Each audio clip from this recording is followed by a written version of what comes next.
দেখি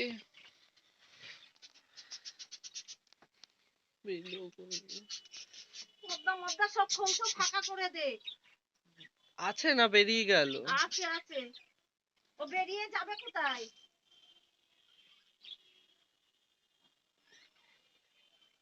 একটা লাঠি নেই তো, কত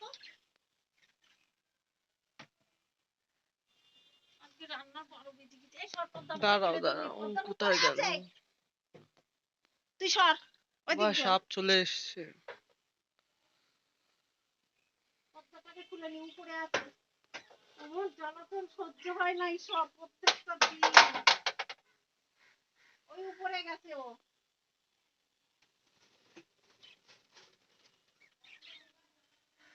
কোথায় আছে? প্লাস্টিকের মধ্যে নাকি? দেখি ওই সাইড দিয়ে সরো, বেরিয়েছে নাকি। এখন কি থাকবে? ও তো চলেই গেছে, এতক্ষণ না দেখে দাঁড়িয়ে রয়েছে।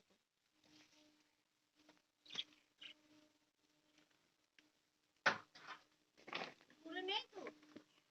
দাঁড়াও দাঁড়াও,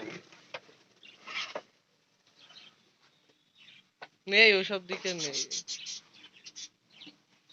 গেল কোথায় পট করে? দাঁড়াও, দেখো ইয়ে পেছনে নাকি, খাঁচার পেছনে। ওপরে নেই, ওপরে নেই।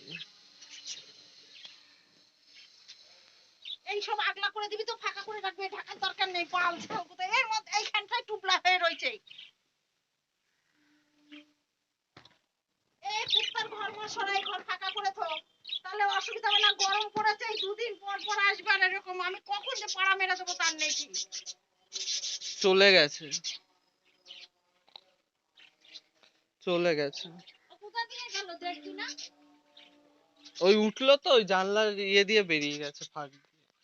ওই উঠে জানলার ওখান দিয়ে বেরিয়ে গেছে।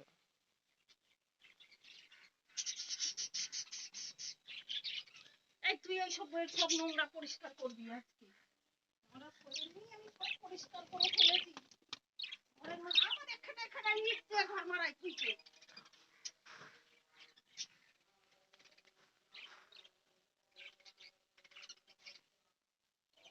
এখন গরমের সময় তো চাদর মাদর লাগে না। সাপ এসেছিল।